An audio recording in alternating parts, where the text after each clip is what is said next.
Disney Plus is one of the best apps that you can download for your TV. Well, in today's tech video, I'm going to show you 3 different ways of how you can install Disney Plus on your LG Smart TV.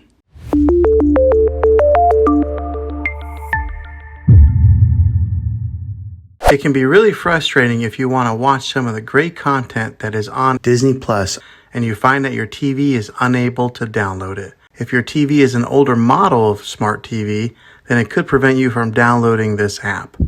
So the way that I'm going to show you how to install Disney Plus will be able to work on any model of TV on any year of TV. You just have to have an HDMI port on your TV to plug into. I recommend getting a Roku stick or an Amazon Fire Stick. Both of these media streaming players have the capability of download Disney Plus. You would then use a Roku or Fire Stick as your main streaming player, which bypasses the operating system on your TV. If you want to spend a little more and get a more robust device that gives you a few more options, then take a look at the Apple TV 4K. All these devices plug into the HDMI port on your TV, no matter how old it is, no matter what model it is. I've had great luck with all these streaming players, and I'll put links in the description down below of where you can get one of them. Well, hopefully this video was helpful for you. If it was, go ahead and click a thumbs up on it. Go ahead and subscribe to my channel. I make tech videos all the time, and I would love to have you back in the next one. Take care.